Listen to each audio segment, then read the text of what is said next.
Shia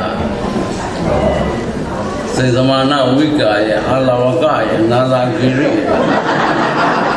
Hobby Zawabi, a good legend, Hewy and never. Let's just say, come that way. Tell them, yeah, time be Mama, yeah, Chinga here, the new. Just said they come money. Okay. When the tower, Yabaria. Do you purely Yama purely Babe? National identity for a Muta Zati Ubari Latin. Yamania Berama Piapu. They just say, come money, the middle. I mean, let you know that Tananga or Lady Dega. Generally, Jimuli, generally Santa Mori. Oh, generally Santa Valley. Generally, she arrives in the south. Generally, Bezua. Now, Brahida Mero Ibo. Madama Yi. Generally, Mami Am. Dua Dilivia. Manera Sai, Dr. Mienton Jovi.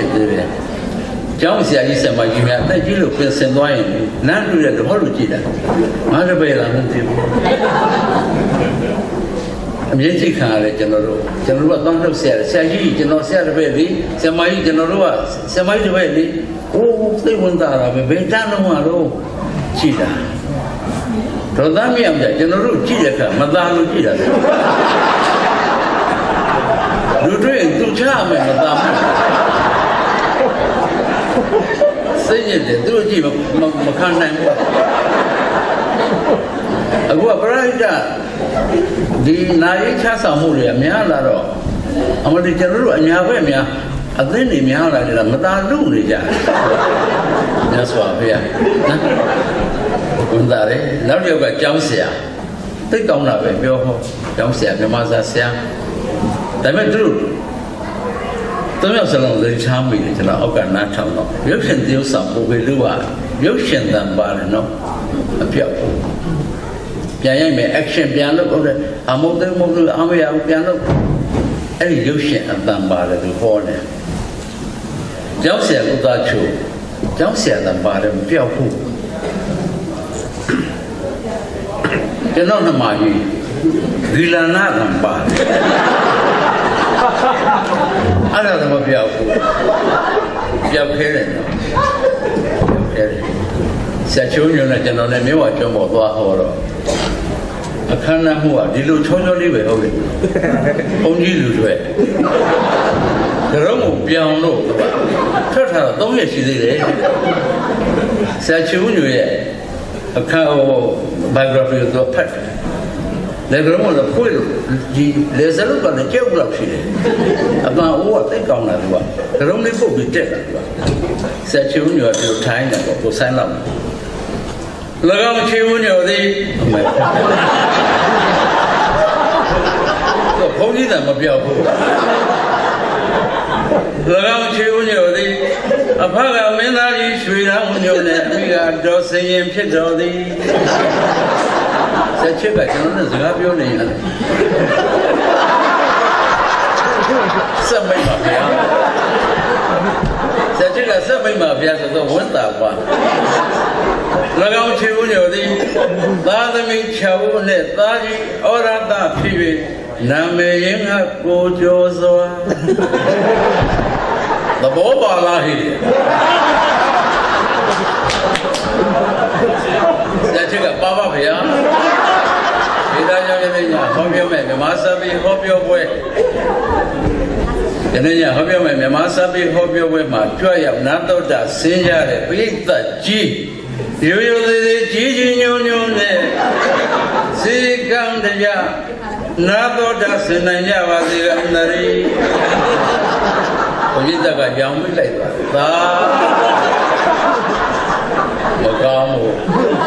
Yeah, we saw that we got choro, no, Bumdi Bamdi later. I'm only general time in the Chelsea of Java. General Letter to Minda. I check yes, I'm in the တိုက်ပုံလေးချမ်းရကြတယ်မိုးခုလူကဆက်နဲ့တက်လာတွန်သေးတဲ့ပုံနဲ့မိကကသုံးပိတ်တာတော့မင်းဒီမိကဘယ်လိုချွတ်မလဲဆိုကျွန်တော်ဆရာနဲ့အဲ့ဒါနှီးပြန်းနဲ့ချေရအောင်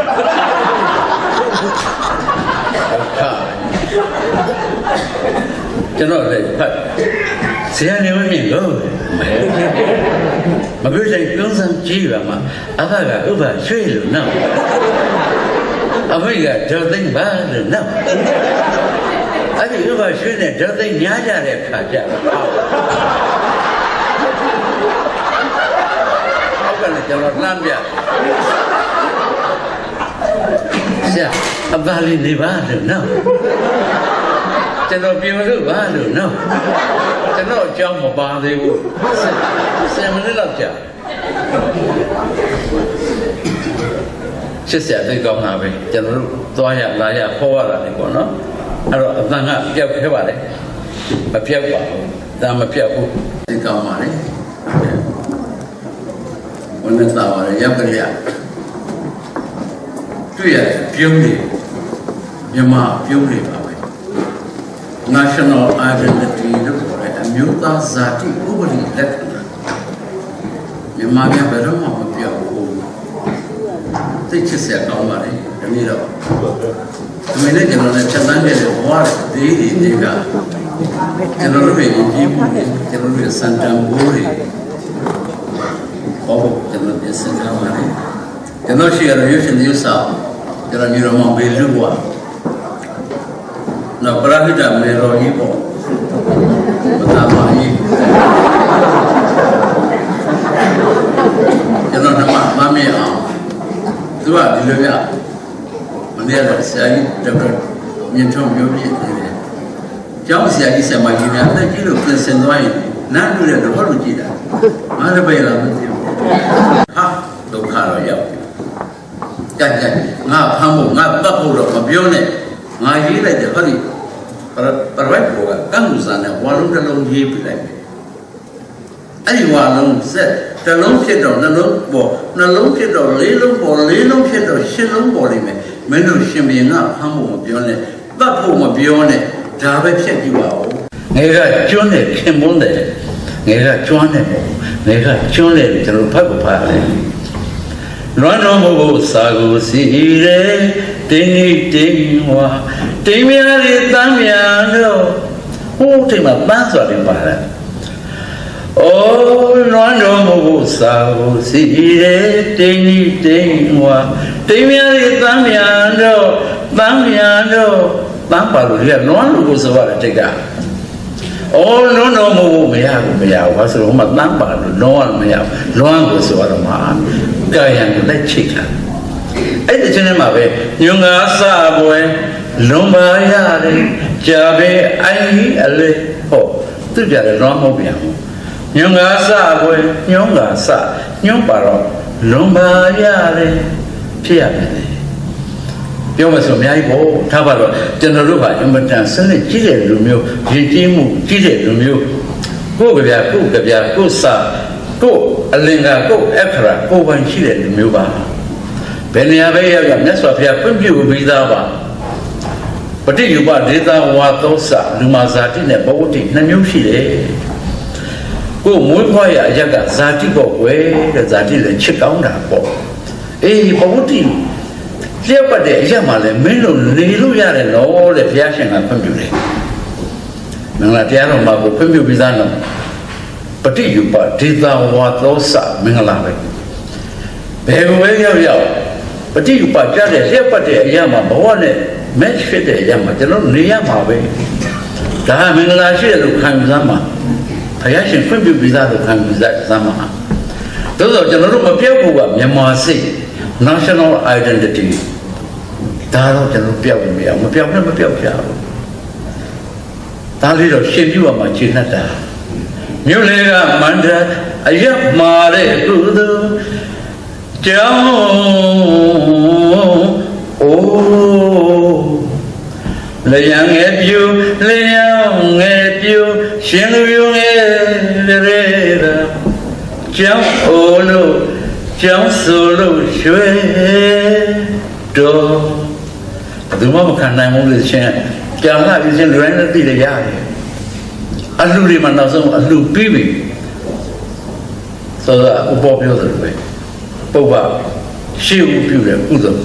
မုံစားပြုစေကုသိုလ်ပရပြီးတယ်ပြုတယ်ကုသိုလ်သုံးပါးစလုံးမှာမြန်မာကကြည်ကြည်နုံနုံတူတာနော်ဒါလေးမွေးလိုက်ရှင်ပြုရမှာသမီးလေးမွေးသီလရှင်လေးတော့ဝဲရမှာမြို့လေကမန္တဆိုတော့သေးလေးပဲရှိတော့မြန်မာမင်းများလက်ထက်ကမန္တဆိုတာမြို့ဆိုတာရွာကြီးကိုပြောတာအရက်ကကုသိုလ်တဲ့ရှင်မင်းကုသိုလ်မဟုတ်ဘူးမိဖုရားကုသိုလ်မဟုတ်ဘူးမင်းကြီးမင်းသားကုသိုလ်မပါဘူးကျွတ်တော့အရက်ကကုသိုလ်လက်ရမ်းနဲ့ပြိုပြီးပေါ်တဲ့အခုကျောင်းတိုင်းဆရာတော်ဘုရားကြီးတက်တော့90ဟိုတာမဏေဘောကဆောက်တဲ့ကြောင်းလက်ရမ်းပြိုပြီးပေါ်တကယ်လှေကားကြီးကပဲ့ပြီးပေါ်မိုးကယိုပြီးပေါ်ငါတို့ဒီစံဘိုးဘွားတွေထားခဲ့တဲ့ဟောဒီရင်ကျေးမှုကြီးတို့ပြန်ပြီးထူဆောက်ရမယ်အလှည့်ဟုတ်သားပါလားလို့အလှပြီးတိုင်းပြန်တရိယမြို့လေကမန္တအရက်မာတဲ့ကုစုကျောင်းအိုးကျောင်းဆိုတာလေအခုကျွန်တော်တို့အုပ်ကိုလေးတော့ပတ်လက်အဆောက်တူဆောက်အပေါ်ကနုပန်းစင်လိုက်တာနဲ့ရှေ့ကမြန်မာဘုန်းကြီးကျောင်းကအဲ့လိုဆောက်လို့မရဘူးပထမဆုံးကျောင်းရဲ့အရှိဘက်မှာတက်တာဆောင်9ဆောင်သို့မဟုတ်9ဆောင်သို့မဟုတ်အဲ့ဒီဘုံ9ဆင့်မကနန်းဖြစ်တဲ့အဆောင်ပါတဲ့ကျောင်းပြတ်သက်ဆောင်ဆောက်ရပါတယ်ပြီးတော့မှသူနဲ့တစ်ဆက်တည်းအခန်းချင်းချင်းလေးတစ်ဆက်တည်းအဲ့ဒါစနုဆောင်လို့ခေါ်ပါတယ်ကျောင်းပြတ်သက်ဆောင်ထဲမှာရှင်ဘုရင်ကရှေ့ဆုံးမှာတက်တဲ့မင်းတက်လေကားကတက်ဆရာတော်ဘုရားကြီးနဲ့သာသနာတော်ကိစ္စအဲ့မှာပဲတိုင်မယ်နဲ့အဲ့ချိန်ဘယ်သူမှမဝင်ရဘူးအဝိအာဂန္ဓုယဟန်ပုဂ္ဂိုလ်လူပုဂ္ဂိုလ်များဆရာတော်ကြီးနဲ့လာပြီးဖူးတွေ့ပြီဆိုတော့ဦးနာတစ်ဆက်တည်းရှိတဲ့စနုဆောင်လေးဆရာတော်ကြီးကအဲ့မှာအခမ်းပြီးတွေ့တယ်ပြီးတော့မှဆောင်းမာကြီးလို့ခေါ်တယ်ဒီလိုဟောခန်းကြီးအလေတဲ့မှာမာရပင်စီးရတယ်တောက်လျှောက်ပိတ်ကြီးရှေ့မှာဘုရားရှင်ဆင်းလို့တော့အရှိပဲတဲ့အနောက်မှာကိုရင်တွေကျောင်းသားတွေရှင်နေရှင်းရတယ်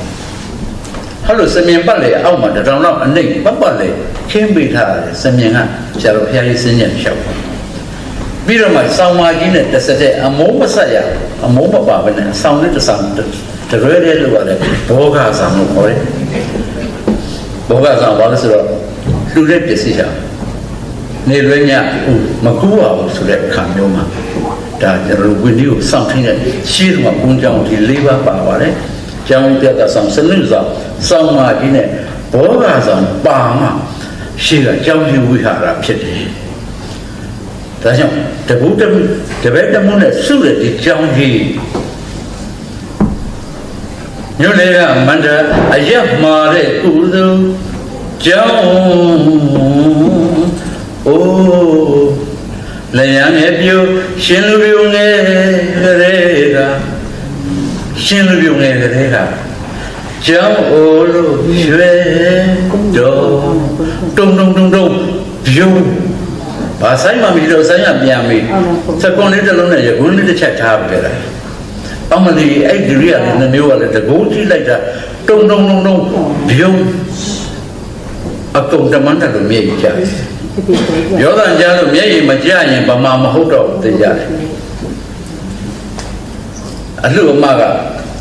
ဆရာတော်ဘုရားကြီးကရေစက်ချမျက်ရည်ကတပေါက်ပေါက်ချ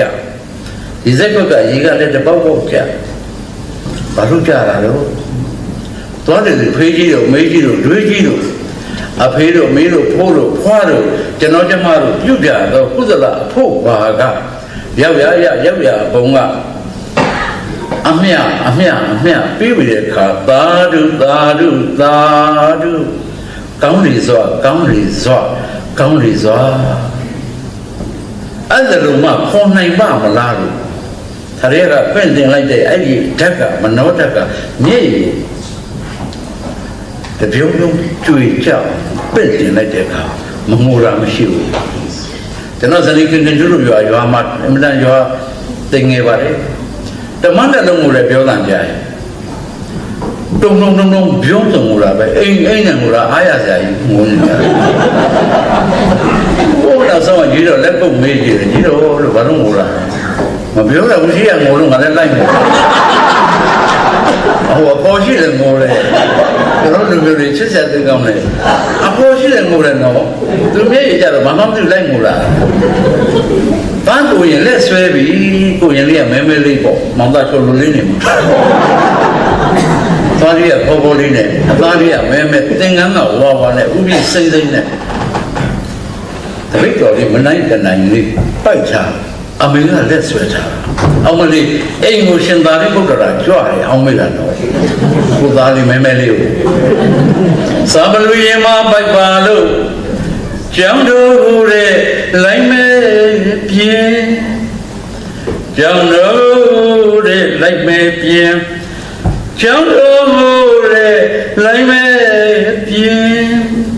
ဘယ်သာဘယ်နဝမောင်းသိမလို့တုံးဘယ်သာဘယ်နဝကျောင်းမောင်းသိမလို့တော့မဲတော်ကိုအမေကိုတန်ယူနှောလို့ပြောတယ်ပါအိုးဒီကမှာရတဲ့အနန္တရောင်အလျက်နှစ်တောင်လောက်ရှိတယ်ဟိုချမ်းပြားလေးတွေရင်းနေကြတယ်စာပလူလို့ခေါ်တာပေါ့ဟိုမှာပြိုက်ပတ်ပုံကြောင်ကြီးမှာစာပလူလေးအမေကိုယ်တိုင်ရက်ထားတာကုသိုလ်ရအောင်ဒါကိုရင်မထွက်နဲ့တော့ကိုရင်ခမီးတော်မဲကုသိုလ်ရအောင်လေမထွက်နဲ့နော်ကိုရင်ဝတ်နိုင်တော့ဝတ်တော့ကိုရင်ဝတ်နေတဲ့၍မဲတော်တို့ခမီးတော်တို့ဒီအပေတကားပိတ်လို့ပါကိုရင်မထွက်ဘူးအဲ့ဒီကိုရင်ပဲရှင်ဖြစ်ပြီး19နှစ်နဲ့10လတင်းတင်းပြည့်လို့ရှင်ဖြစ်ပြီးဆိုရင်တမျိုးလုံးအပေတကားပိတ်တယ်လို့ယုံနေ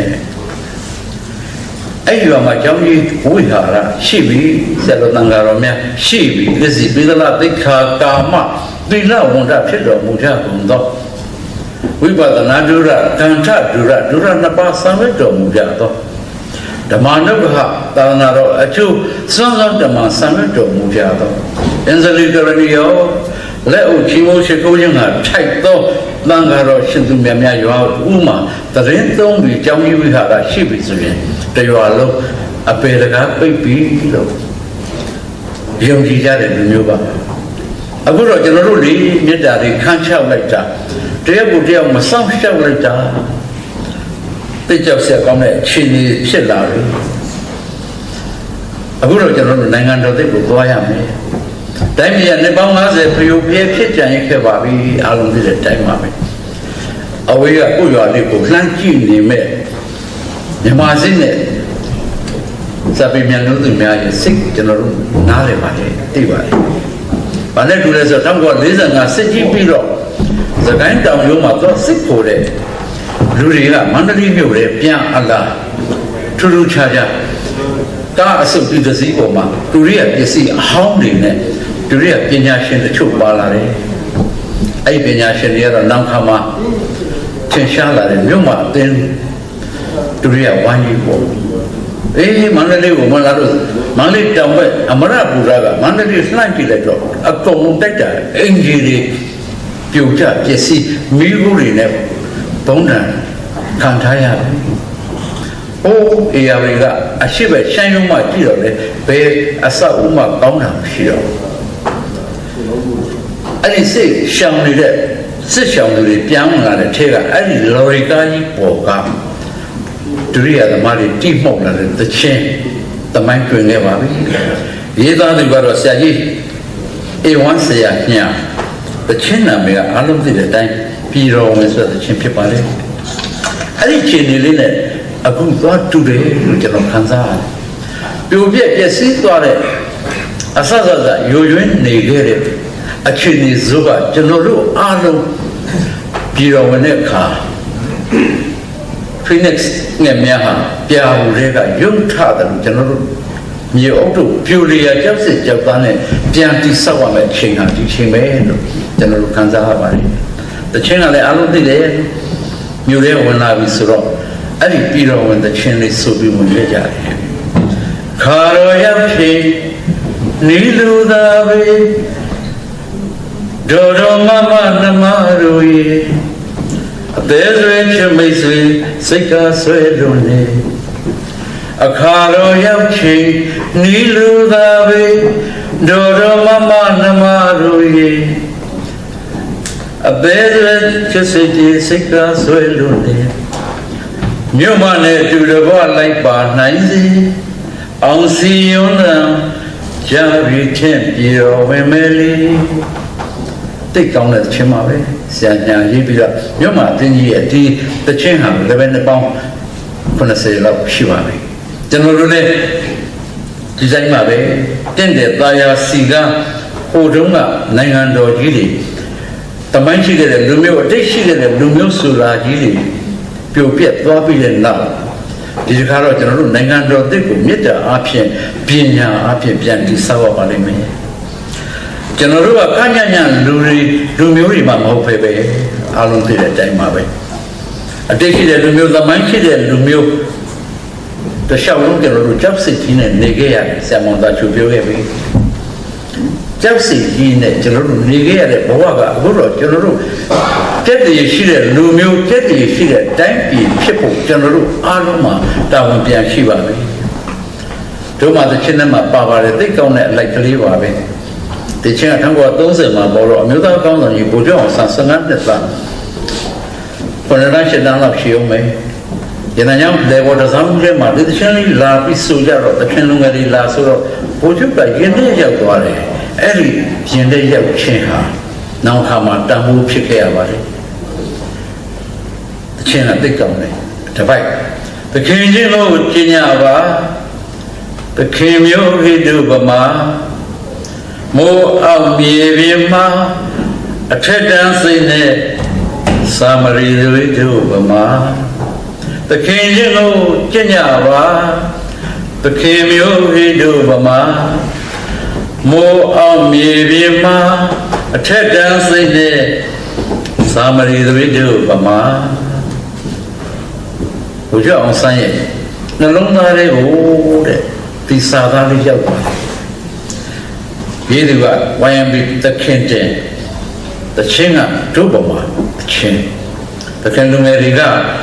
1930လောက်မှာရေးခဲ့တဲ့စာသားပေးဆရာကြီး YMB သခင်တင်ကအပန်ထက်ဒီတချင်းလေးဖြစ်လာတယ်တိတ်ကူတကူကြီးတဲ့တချင်းလို့တော့ပြောရပါလိမ့်မယ်အခုကျွန်တော်တို့ဆိုတဲ့အမျိုးသားတချင်းရဲ့အစ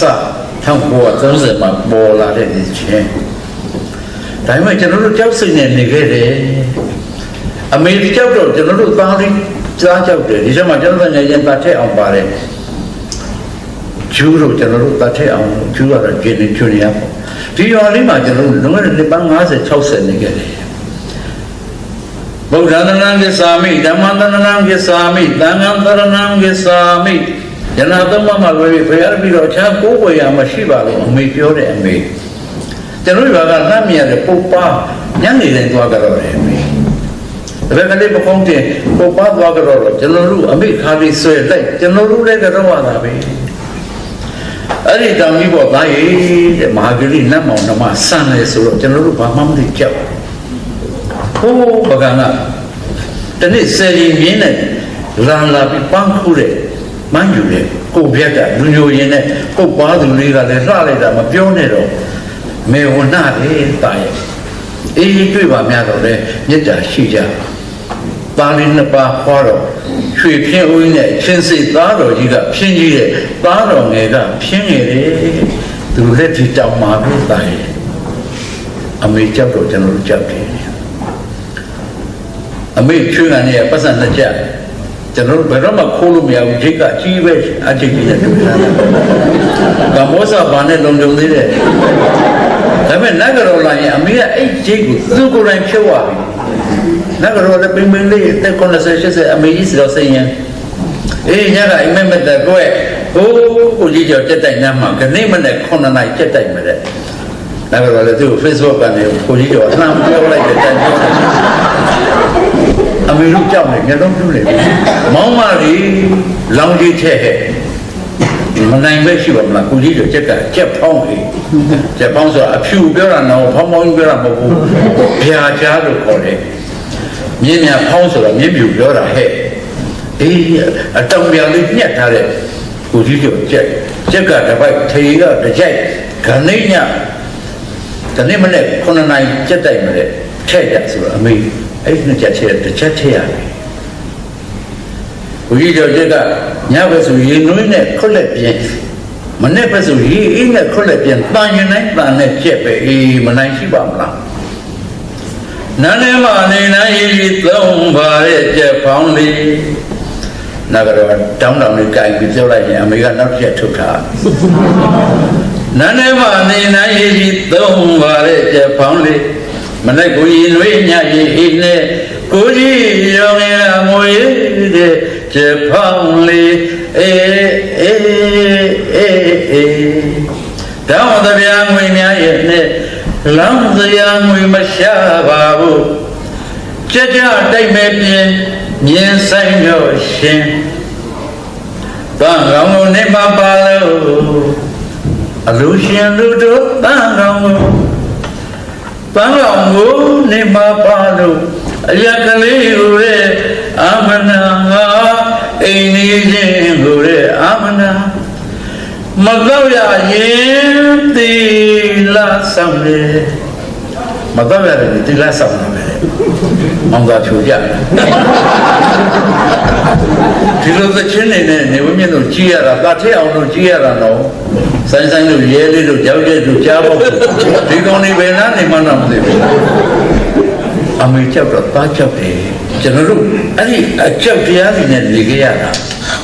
တိတ်ကြောက်စရာကောင်းပါလေအေးတို့မှ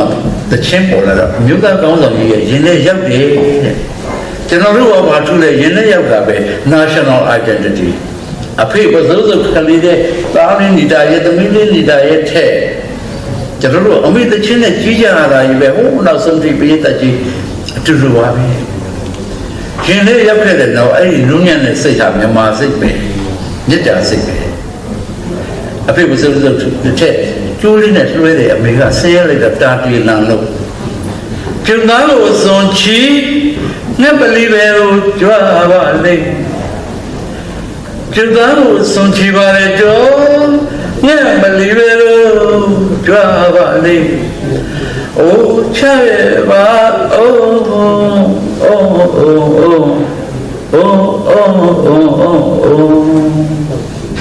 အမေတချင်းလားဟောကဆိုရင်အေးချင်ပါနော်အဲ့ဒီတချင်းဆိုတဲ့အမေရဲ့သားသမီးဖြစ်ရတာဒီကံကောင်းလိုက်တာမပြောနဲ့တော့စာဖတ်တဲ့ဆရာဆရာမရဲ့တပည့်ဖြစ်ရတာကံကောင်းလိုက်တာမပြောနဲ့တော့အဲ့ဒီ national identity အဲ့ဒါရင်ထဲကိုရောက်သွားတာပဲအဖေပစိုးစုဖေးရောက်လာတဲ့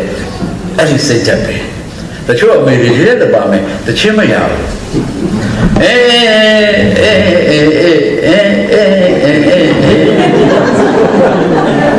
Okay, dia kali ya sendiri. Amiro intro ini.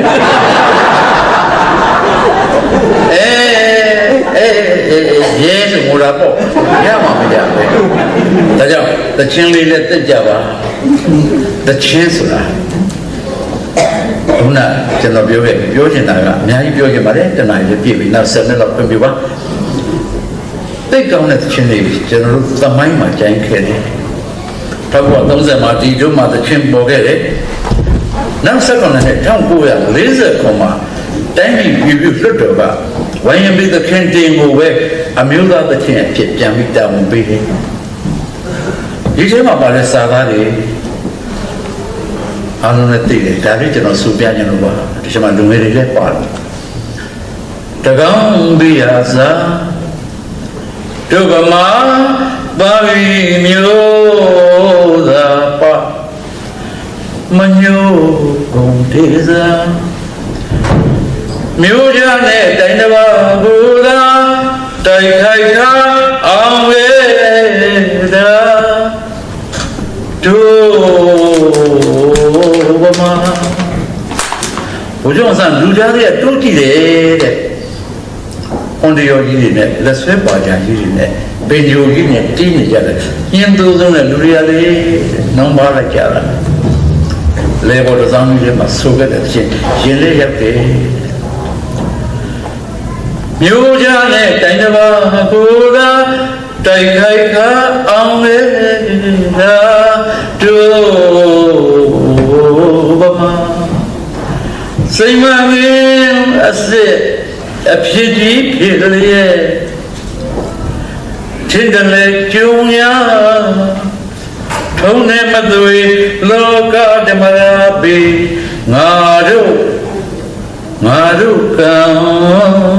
ခေမြန်မာတွေကိုဆွဲထုတ်လိုက်ကြအေးတိတ်ငုံမြင့်တော့မြင့်တုံတစ်ချိန်လုံးကစိတ်မှန်ခြင်းအစစ်နဲ့နေခဲ့တဲ့တမိုင်းရှိတဲ့လူမျိုးအတိတ်ရှိတဲ့လူမျိုးတွေအခုတော့တို့ပညာကညံ့ပြီဆိုတော့အေးအခုတော့တို့ကြုံဖြစ်ရပြန်ပြီမြန်မာတွေခံရမှုရှင်းကြတော့ဟုတ်သားပဲဆက်ဆိုရဲနောရံဘေမကြည်ရရာဇဝင်တင်ထားမြို့ရိုးနွယ်လာကဘာတခွင်မာတော့ဗမာထင်ရှားဒုက္ခတွင်မှာညံ့တော်မာလာဒုဗမာမဟုတ်လေသလားဒုဗမာငါတို့ဗမာလို့ဝိုင်းဆိုကြတယ်တို့ခေတ်ကြမှာညံ့ရလားတို့ဗမာမဟုတ်လို့လားဆိုတော့မခံနိုင်ဘူးတိတ်တမှုကြီးတဲ့ချင်းမဟုတ်လို့ပါဒီမှာလူငယ်တွေလည်းပါလို့လူကြီးတွေကပြပြသားပါအေးတပိုက်ပါတယ်အခုနအပိုက်ကလေးပဲသခင်ရှင်ကိုကျင့်ကြပါသခင်မျိုးဟိတုဗမာမိုးအောင်မြေပြင်မှာအထက်ပြန်စိတ်နဲ့သာမရီသပိတ်တို့ဗမာသခင်ရှင်ကိုကျင့်ကြပါတဲ့ဒါတို့နိုင်ငံလေးတဲ့လွတ်လပ်ရေးမရမချင်းတို့ကိုယ့်ကိုယ်ကိုသခင်ခေါ်ကြစေသခင်မောင်သားချုပ်သခင်နေဝင်းမြတ်သခင်မသားမင်းအောင်ခေါ်ကြတယ်တကယ်လည်းခေါ်ကြတယ်ဘယ်ချင်းတိကောင်လဲလွတ်လပ်ရေးမရမချင်းခေါ်ကြသို့ပါဂိနွယ်ဝဲဗမာတိုင်းသခင်ပါဂိနွယ်ဝဲဗမာတိုင်းသခင်တို့တရားဘာနောခေါ်တော်ခေါ်မလွတ်လပ်ခင်လွတ်လပ်ရေးမရမချင်းတို့ဝတရားရှိတဲ့ကိုယ့်ကိုယ်သခင်ခေါ်ကြတယ်ဆရာကြီးသခင်ကိုယ်တော်မှိုင်းမလိမ့်နိုင်ဘူးတော့အေးငါလေသခင်တိုင်းနဲ့ငါပါပြစီတော့ဆရာကြီးမှိုင်းရတယ်သခင်ကိုယ်တော်မှိုင်းဘွဲ့ခံတယ်တမိုင်းဟာကြံရခဲ့ပါပြီသို့တော့ကျွန်တော်တို့တမိုင်းကျွန်တော်တို့သင်ခန်းစာယူရမယ့်ချက်တွေအများကြီးရှိပါတယ်အခုကျွန်တော်တို့သားသမီးတွေကျွန်တော်တို့အပါအဝင်စုံနေတဲ့ဒီကနေ့မျိုးသားတချင်းရှင်းတော့အလိုက်ကလေးကိုပဲပြန်ယူပါတယ်ဩအမျိုးသားကြီးကျူပန်းကြပါအဲ့ဒီလက်ကအခုကျွန်တော်တို့ဆိုတဲ့နိုင်ငံတော်ချင်းမှာပြန်ပါပါတယ်တရားမြတ်တာလလချင်းနဲ့မသွေဟိုးတဲ့လူငယ်တွေဆိုတဲ့ထက်ပါတယ်အရှိကနေဝထွဲသိပမာပါဒုက္ခကိုတော့ရောက်ရပြီမှာမလွယ်ပါဒုဗမာအခုကျွန်တော်တို့စုံတဲ့ချင်းနဲ့မှာပါတယ်မြတ်လူခသိညီညာသေးဘို့ခွင့်တူညီမြဝါဒဖြူစင်တဲ့ပြည်1930ကပါခဲ့တယ်ဗမာပြည်ဓမ္မကုံကိုအိမ်မှတ်ပါကိုရမှတ်ပါအိမ်လာတို့ဗမာအခုချင်းထဲမှာပါတာပဲပြည်တော်စုအမွေမြဲတည်တတ်စေဒိဋ္ဌံပြုပြီးထိမ့်သိမ်းစို့လေအမွေလို့ပြောရင်နှမျိုးရှိပါတယ်ရုပ်ဝတ္ထုအမွေနဲ့စိတ်ဝတ္ထုအမွေဖြစ်ပါတယ်နိုင်ငံသူနိုင်ငံသားအားလုံးဟာဒီအမွေနှစ်ပါးကိုရပိုင်ခွင့်ရှိပါတယ်ရုပ်ဝတ္ထုအမွေစိတ်ဝတ္ထုအမွေလို့ပြောရင်စိတ်ဝတ္ထုအမွေကတော့တရားမျှတခြင်း justice လွတ်လပ်ခြင်း freedom ငြိမ်းချမ်းခြင်း peace ခွင့်တူညီမျှခြင်း equality နိုင်ငံတော်တစ်ချင်းနဲ့မှာပါတဲ့ဒီလေးပါးကဒီနေ့ထိခေတ်မီနေတော့မရှိကကျွန်တော်တို့ရဲ့ခေါင်းဆောင်ကြီးတွေဘလောက်ပညာကြီးသလဲတရားမြတ်တာလွတ်လပ်ခြင်းနဲ့မသွေတို့ပြည်တို့မြေမြတ်လူခသိဉ္ဉံစေဖို့ခွင့်တူညီမျှဝါဒဖြူစင်တဲ့ပြည်သိကောင်းတာပဲနိုင်ငံတော်ဖွဲ့စည်းအုပ်ချုပ်ပုံခြေခံဥပဒေမှာလည်းဒီတရားလေးပါးဟာအနှစ်သာရပြည့်ပြီးအမြဲရှိရပါလိမ့်မယ်မရှိရင်ကျွန်တော်ပြင်ရပါလိမ့်မယ်ဒီတော့ဆိုအမွေကိုတိုင်းရင်းသား ညပေါ့ကျွန်တော်အားလုံးကဒီရုပ်ထုအမွေဟိုလည်းပဲအထိတ်အလန့်မရှိစိုးရိမ်ကြောက်ကြမရှိနိုင်လုံးမင်းချက်မရှိတော့ကဗျာပါဒမရှိကြီးလန့်စားစားမရှိစိတ်မချမ်းမသာမရှိတပည့်ကြီးကျွန်တော်တို့ရယူခံစားနိုင်ခွင့်ရှိရပါလိမ့်မယ်ဒါကြောင့်ကျွန်တော်တို့ပညာနဲ့မေတ္တာကအရေးကြီးတဲ့အကြောင်းကျွန်တော်တင်ပြလို့ဖြစ်ပါတယ်ကျွန်တော်သမိုင်းကိုတစ်ခါနောက်ပြန်သွားပါတယ်တခြင်းတွေစူပြနေတယ်လို့မထင်စေချင်ပါဘူးဒီခြင်းတွေကသမိုင်းတွေကတခြင်းတွေဖြစ်ပါတယ်ဒါကြောင့်ကျွန်တော်တို့ကပညာလို့ပြောမယ်ဆိုရင်ပညာအကြောင်းကျွန်တော်ပြောရလိမ့်မယ်နေဝမြင့်တို့သကပီးနာကြ3နှစ်သားကလေးအမေတင်ပြီးတဲ့စာမတက်တဲ့အမေဘေဟိတာတော်တိကဘုတော်မေကပါတော်တိယောဇနာဒါနပဒောသကာမဝါစရောသီလတတော်အကနေထောဘာဝနာပဒောနိဗ္ဗုတော်မြတ်တာပဒောအနန္တောဘာမှမသိပဲကြက်ခဲ့ရတယ်ကျွန်တော်တို့ဘုံကြောင့်ကြီးမှာရှိတဲ့စီကြီးတွေဘေဟီလို့ခေါ်တဲ့သားရဲ့ဘေဟီစီကြီးတွေသင်္ကန်းလိုက်နဲ့တင်းဆိုပြည့်လိုက်တဲ့အတန်တိခါဝတော်3ခါဝကကြားတယ်မိဂကတော်မိုးချင်းတန်နေကြတိယောဇနာ3ယူဇနာကကြားတယ်ဒါနရတတော်တတ်အတန်ကနတ်ပြည်6ထက်ကကြားရတယ်သီလရတတော်တတ်အတန်ကဗြဟ္မဘုံ20ကကြားရတယ်ဘာဝနာတတော်နိဗ္ဗုတော်တဲ့ဘာဝနာရဲ့တတော်တတ်အတန်နိဗ္ဗာန်ကကြားတယ်သားရဲ့သူလည်းတကူဆောင်အားကြီးတာတော့တာကြီးတဲ့မေတ္တာပဲမေတ္တာတတ်တော်တော့အနန္တောတယ်မေတ္တာရဲ့တတ်တော်တတ်အတန်ကြအနန္တစัจ java လာကကြားတယ်ကျွန်တော်တို့မေတ္တာကိုယုံကြည်တဲ့လူမျိုးအချင်းချင်းသိသိဆောက်ရှောက်တဲ့လူမျိုးဆိုတာလေမမေ့နိုင်အောင်ကျွန်တော်တို့တင်ပြရင်ဖြစ်တယ်အဲ့ဒီညီညွတ်ခြင်းငြိမ်းချမ်းခြင်းနဲ့ဟောဒီမှာစစ်နေမှာရှိတဲ့ကျွန်တော်တို့မြန်မာတွေညီညွတ်ကြတဲ့ချစ်ကြတယ်ဆိုတာလည်းပဲကျွန်တော်တို့ကြားလို့အင်မတန်ဝမ်းသာပါတယ်ဟောဒီကပညာရှိသူတော်ကောင်းများရဲ့မေတ္တာစိတ်နဲ့ပညာစိတ်ကိုတန်ခါတော်အတွက်လည်းပဲ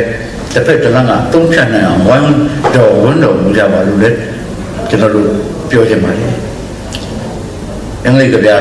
ရုရှားရဲ့ကဗျာပေါ့လေတော်တော်အင်္ဂလိပ်ကဗျာလေးတစ်ပုဒ်ရှိပါတယ် Fill drink the fill the fragrance home တပ်တင်းပြန်တဲ့ညမကာကိုလည်းတပ် drink the fill of fragrance home မြုပ်တပွေးဝေးနဲ့တင်းပြန်တဲ့ညမကာကိုလည်းတပ်ပါ but don't forget your way back home အိမ်ပြန်တဲ့လမ်းနဲ့မိချတယ်ရုရှားကပြန်လေးကိုအင်္ဂလိပ်ကပြန်ပြီးပါပြန်လာကျွန်တော်တို့အိမ်ပြန်လာမမိကြဘူးဆိုတာကျွန်တော်တို့သိတယ်ဒီမှာပဲကျွန်တော်နေဖို့ဆုံးဖြတ်ပြီးရင်လည်းပฏิယူပဒေတာဝါသောစဘုရားရှင်ကခွင့်ပြုပေးတာပဲဖြစ်တယ်သို့သောကျွန်တော်တို့ရဲ့ national identity အမျိုးသားဇာတိဥပဒေလက္ခဏာကတော့ကျွန်တော်တို့ဘုရားဘွဲရှိတော်လည်းတည်းရအကြောင်းဘွဲရှိတော်လည်းတည်းရတို့စုကြမယ်ဆိုလဲမြန်မာစိတ်ကပြန်ပေါ်လာတိတ်ကောင်းတဲ့တိတ်ချစ်စရာကောင်းတဲ့လူမျိုးပါပဲဒါကြောင့်ကျွန်တော်နောက်ဆုံးနေနဲ့ဘုရားရှင်မေတ္တာအကြောင်းပြောရင်းနဲ့သတိရလိုက်တော့ပညာကလည်းအရေးကြီးပါတယ်မိလိန်ကမင်းကြီးကရှင်နာဂတိန်ကိုမေးလျှောက်တယ်ရှင်ဘုရားတဲ့ပညာနဲ့ပြောကြပါဗျာတပည့်တော်ပညာမသိဘူးဗျာဘာပြောတာလဲဗျာမိလိန်ကမင်းကြီးတဲ့ပညာများဟာထွန်းလင်းခြင်းလက္ခဏာရှိတယ်ပိုင်းပြတ်ခြင်းလက္ခဏာရှိတယ်အဲ့လိုပြောလို့လေတပည့်တော်နားမလည်ဘူးဗျာမင်းလေခွန်းထဲမှာမင်းကြီးလေသမားကလက်ဝဲတက်ကစကားတွေကိုတင်းစုပ်လက်ရလက်ကဒဇင်နဲ့ကြည့်ကနေဖြတ်တာတွေ့ဘူးသလားတွေ့ဘူးပါဗျာပညာဆိုတာလေစိတ်ကိုမနတိကာရနဲ့စုစည်းဝိပဿနာနဲ့ကြည့်ကနေဖြတ်တဲ့အခါအမတန်ထက်တန်းကြတဲ့ပညာဖြစ်တယ်ဒါလောကုတ္တရာကလာတဲ့ပညာနေဝင်းမြင့်တို့မောင်းသွားချိုးလို့မရှင်းနိုင်ပါဘူးဆရာတော်ဘုရားကြီးမြတ်မှာရှင်းနိုင်ပါကျွန်တော်တို့သိရမယ်ပညာကပါပဲအကြောင်းဟုတ်သည်မဟုတ်သည်ကိုတမဟုတ်ချင်းသိ၍ထိုသိရ၌ဝေဖန်ပိုင်းစစ်နိုင်သောဉာဏ်ရှိကျွန်တော်ပညာရှိပါ ဟေတုကလားအဟေတုကလားဓမ္မလားအဓမ္မလားကုသိုလ်လားအကုသိုလ်လားကောင်းမြတ်ခြင်းလားဆိုးရုပ်ခြင်းလားကျွန်တော်တို့ဖယ်နိုင်ပြီဆိုပညာရှိပါတယ်ဖယ်လဲဖယ်နိုင်ခဲ့လို့ကျွန်တော်တို့ကုသိုလ်နဲ့အကုသိုလ်ကျွန်တော်တန့်ထုတ်နိုင်ခဲ့ပါပြီဆိုးရုပ်ခြင်းနဲ့ကောင်းမြတ်ခြင်းကိုလည်းတန့်ထုတ်နိုင်ခဲ့ပါဒါပါလေပညာပါပဲပညာအကြောင်းပြောရင်ကျွန်တော်တို့အများကြီးပြောရမယ်သို့တော့ကျွန်တော်တို့ရဲ့အနိုင်မဲ့ကျေးဇူးတော်ရှင်ဘုရားရှင်ရဲ့ပညာပြောပြီးရင်ဒီကုန်းချုပ်ပါမယ်သင်္ကတုသမီးကကျပ်ဆံမှာတခါတော့အာမနာကြောင့်ပေါ့ပကံကိတ္တဝိဇ္ဇာနှလုံးပေါင်းမရှိတော့အာမနာကြောင့်ပေါ့ဒီကြောင့်မြည်လို့တဲ့ကုသိုလ်အတွက်ကျပ်စာရေးတော့ရေးတယ်သင်္ကတုသမီးကဆုတောင်းတယ်ကောင်းမှုကိုလိုသောသူကကောင်းမှုကိုရစေ၏ငါလေတဲ့ရမကြီးသောမရမြတ်သောအမျက်ကြီးသောသူတစ်ခုကိုညှင်းဆဲတတ်သောပညာမရှိသောအကြောင်းကိုမသိသောဝန်တိုသောအပေးအကမ်းမရှိသောပြတ်တတ်သောမိလတ်သောအောင်းမိတတ်ပါခြင်းကင်းသောသူမဖြစ်မှု၍မြမစာတိတ်တော်လာတဲ့သင်္ကလူသမီးဘုရားတပည့်တော်ရမကြီးတဲ့လူမဖြစ်ပြရစေနဲ့ဗျမရမြတ်တဲ့မဖြစ်ပြရစေနဲ့ဗျအမျက်ကြီးတဲ့လူလည်းမဖြစ်ပြရစေနဲ့ဗျသူတစ်ခုညှင်းဆဲတဲ့လူမဖြစ်ပြရစေနဲ့မပြောအဲ့ဒါပြောပြီးတော့မှအဲ့ဒါလိုမဖြစ်ပြရစေနဲ့ဟုတ်တယ်ပညာမရှိတဲ့လူမဖြစ်ပြရစေနဲ့လို့နှစ်ပေါင်း1000ကသင်္ကတုသမီးကတောင်ဆုတောင်းခဲ့တယ်တေတ္တာမင်းသားတက်တော်29နှစ်အရွယ်လေးအပင်ချီကဘာတသိပန်းပြီးတော့အစစုဖြစ်ခဲ့တဲ့အချိန်ကလေးစာအဒွန်အာနိုဆိုတဲ့အင်္ဂလိပ်ကဗျာဆရာကြီးကမဟာဗုဒ္ဓဝင်ရေးပါတယ်အဲ့ဒီမဟာဗုဒ္ဓဝင်ထဲမှာဒီစာအဒွန်အာန်ဆိုပုဂ္ဂိုလ်ကလေးချောင်းရေးထားတဲ့တိတ္တမင်းသားတောထွက်ခါနေအချိန်ကျွန်တော်ပုံလိုက်တိုက်ဖတ်တယ်စိလထဗလာမေကျမ်းကြီးတဲ့ဖျားရှင်တိတ္တမင်းသားကတောထွက်ခါနေအချိန်ဒီကြပြကြီးလေးကတောထွက်ခါနေအချိန်လေးပုံဖတ်တယ်တော့အင်မတန်ကြီးညိုရပါတယ်အဲ့အချိန်လေးကကျွန်တော်တို့အားလုံးအတွက်အရေးကြီးတဲ့အချိန်လေးပေါ့လို့ပါအဲ့ချိန်မှာနာမ3ဆောင်ထဲမှာကရင်စီမိတိုင်တွေကလည်းရွှေရောင်တစ်ဖြက်ဖြက်အလင်းတွေကနေတစ်ခုချင်းတစ်ခုချင်းမှိန်ကျသွားပြီကားကြီးတွေလည်းတုံးလုံးပက်လက်အိတ်နေကြပြီအတီးတူရိယသမားတွေကလည်းအိမ်မောကြတယ်အေးကားကြီးတွေမာရီသပင်းပြူတစ်ချောင်းပေါက်ပြီးဆိုတာနဲ့နန်းတော်တွေကသုတ်တော်နာမင်းကြီးကနှင်ထုတ်တယ်သူသားတရားတန်ဝေကရပါစို့။ဘုရင်နာချင်းကင်းသောအမြဲလူပြူသောရွှေနန်းတော်ကြီးနားမှာ3ဆောင်ထဲမှာထည့်ထားတော်လည်းပဲအချိန်ကြပြီတဲ့။ချနာဆိုတော့ဆန္ဒချနာ for now the time has come အခုလေးပဲ just now the time has come အခုပဲအချိန်ကြပြီ when I should quit where my heart lay caged to find the truth which henceforth I will seek for all men's sake until the truth be found ဆန္ဒပြောနေတာဆန္ဒကြီးတဲ့အချိန်ဟာအခုပဲစိုက်ရောက်ခဲ့ပြီငါနှလုံးသားတို့ချုံနှောင်ရဟောဒီနားမှာ3ဆောင်ရွှေ့လှန်ရင်ငါခွာသင့်ပြီတရားသစ္စာလောကအတွေ့ for all men's sake until the truth be found တွေ့တဲ့အထိငါရှာရတော့မယ်ဒီလေးကြောင့်ပတ်ပြီးကျွန်တော်စက်သိမ်းချသွားတယ်နဲ့ပေါင်း2000ရှိတယ်ကျွန်တော်တို့သာသနာတော်ကြီး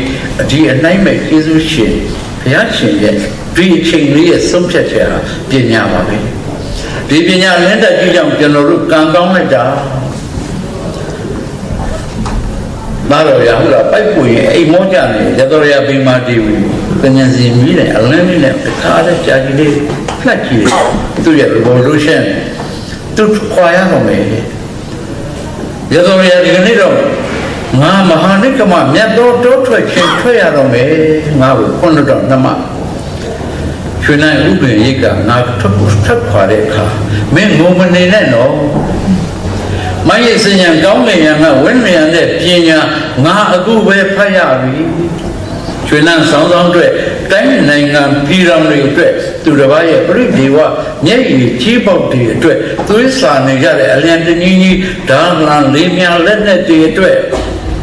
မဟာသင်္ချေကကဘာအလုံးပါရမီတော်အစူစူငါဖြစ်ကျင်ခဲ့ပြီစစ်မြေ16ကောင်ကတဲ့စစ်မြင်းစစ်ရထားဟာဒီကနေ့ကဆက်လို့စစ်မြေပြင်မသွားစေရတော့ဘူးကဘာမြေပြင်နဲ့တိခံခြင်းခြေထောက်တွေနဲ့မြို့နဲ့အဆုံးချင်းမခံပဲငါခရီးထွက်တော့မယ်သူဖုံးစားတဲ့မပူတဲ့အဝတ်ကိုငါဝတ်တော့မယ်သံတောင်းစားတဲ့မပူတဲ့အဝတ်ကိုငါဝတ်တော့မယ်ဘယ်ရင်သားတော့နော်တရားသူတို့ကကမ်းနဲ့အာဟာရနဲ့ငါမှီဝဲတော့တယ်ဒီလိုပဲအောက်ဝါရမယ်အောက်မှာလောကအတွက်တရားသစ္စာငါရှာတော့မယ်ဒီကနေ့တော့သစ္စာရှာဖို့ငါမြင်စီတော့မယ် Today to find the truth I'll take the horse ဒီကနေ့တော့သစ္စာရှာဖို့ငါမြင်စီရတော့မယ်ဟုတ်တယ်အဲ့ဒီပညာတိမှုသောညာအောင်လင်းတက်ကြည့်တော့ဘုရားရှင်သာသနာတော်အနိုင်မဲ့ကျေးဇူးဂုဏ်တော်ကြီးကျွန်တော်တို့နှလုံးသားကင်းဝတ်ခဲ့တာပညာပါပဲပညာနဲ့ရှင်တော့အစုံအမပါဒနာအားဖြင့်ကျွန်တော်တို့ဘဝနေနေအားထုတ်လက်ပဲစက်တည်ရှိခဲ့ပါတယ်ဘဝလက်ထက်တစ်လျှောက်လုံးကျွန်တော်တို့အင်းကြီးနဲ့မေတ္တာဓာတ်နဲ့နေနိုင်ခဲ့ကြပါတယ်ဆိုရုပ်ချင်းကိုကောင်းမြတ်ခြင်းကသိသိနိုင်မှအနိဋ္ဌာယုံကိုအိဋ္ဌာယုံကသွမ်းမှုနိုင်မှဘာနဲ့လွှမ်းမိုးကြမလဲကျွန်တော်တို့ပညာနဲ့ထိန်းကိုရမယ်အချိန်သီလနဲ့ထိန်းကိုရမယ်အချိန်သိက္ခာနဲ့ထိန်းကိုရမယ်အချိန်ရောက်ပါပြီဘုရားရှင်မိန့်တာကိုပြန်ကြည့်မယ်ဆိုရင်ပညာရှိသူတော်ကောင်းတို့ကလောကကိုသိကြပြီငါမှမျက်စိနှစ်ပွင့်အလင်းရပြီထိုအလင်းအပြင်တလောကလုံးအရာရာကိုငါကြည်စင်စွာမြင်ရပြီငါဤဉာဏ်လေးဥပါဒံကင်းရဲ့ဝိဇ္ဇာသိမှုစိုက်ပြီဒုက္ခကိုဒုက္ခဖြစ်ငါသိပြီဒုက္ခဖြစ်ရအရင်မူလဆိုငါသိပြီထိုဒုက္ခကိုချုပ်ရကိုလည်းငါသိပြီဒုက္ခဤငြိမ်းမှုကိုစိုက်သောမဲ့ခင်၈ပါးမြတ်သောလမ်းကိုလည်းငါသိပြီငါမှမျက်လုံးပေါ်ပြီအဲ့ဒီမျက်လုံးကြောင့်ငါဉာဏ်လင်းရပြီအဲ့ဒီဉာဏ်ကြောင့်ငါပညာထင်ပြီအဲ့ဒီပညာအပြင်ငါသိမှုရပြီထိုသိမှုအပြင်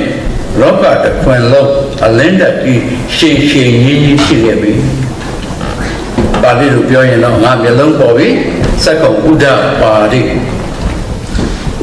ထိုမျက်လုံးကြောင့်ငါဒီဉာဏ်လင်းပြီတဲ့ဉာဏ်ဥဒ္ဒပါတိထိုဉာဏ်ကြောင့်ငါပညာထင်ပြီပညာဥဒ္ဒပါတိထိုပညာကြောင့်ငါဒီသိမှုစိုက်ပြီဝိဇ္ဇာဥဒ္ဒပါတိထိုသိမှုအားဖြင့်